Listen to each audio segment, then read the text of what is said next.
To the chief musician, a psalm of David. O Lord, you have searched me thoroughly and have known me. You know my down sitting and my uprising. You understand my thought afar off.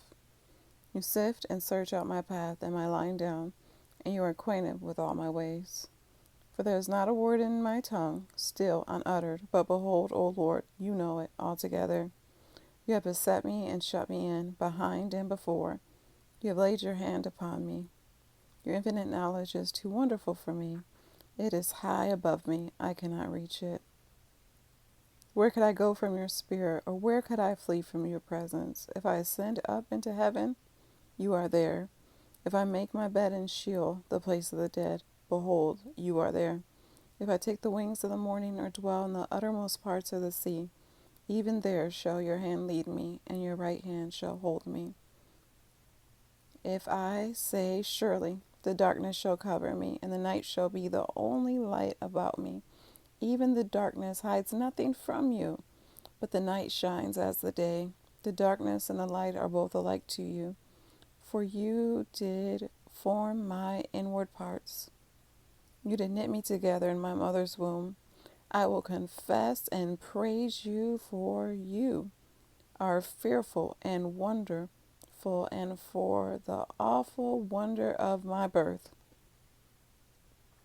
Fearful are your works, and that my inner self knows right well. My frame was not hidden from you when I was being formed in secret, and intricately and curiously wrought, as if embroidered with various colors in the depths of the earth, as a region of darkness and mystery. Your eyes saw my unformed substance, and in your book all the days of my life were written, before ever they took shape, when as yet there was none of them. How precious and weighty also are your thoughts to me, O God! How vast is the sum of them! If I could count them, they would be more in number than the sand. When I awoke, could I count to the end? I would still be with you.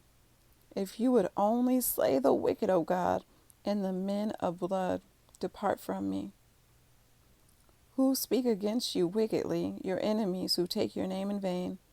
Do I not hate them, O Lord, who hate you? And am I not grieved? And do I not loathe those who raise up against you? I hate them with perfect hatred. They have become my enemies. Search me thoroughly, O God, and know my heart. Try me and know my thoughts, and see if there is any wicked or hurtful way in me, and lead me in the way everlasting. So that was Psalm chapter 139 in the Amplified Classic. And that was just to lay a foundation that we are fearfully and wonderfully made. And we are not any of the trauma or drama that we have gone through. And it may not seem to make sense or anything of that nature when you're going through it or reliving it. But just know that you are fearfully and wonderfully made.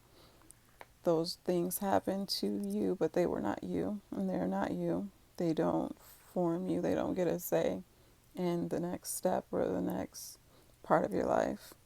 Because the Lord says in Jeremiah chapter 1, verse 5, before I formed you in the womb, I knew you and approved of you as my chosen instrument. And before you were born, I separated and set you apart, consecrating you, and I appointed you as a prophet to the nations. So that goes to show you that whatever the Lord's placed in you, in Philippians 1 and 6, I believe it says that he that began a good work is faithful to complete it.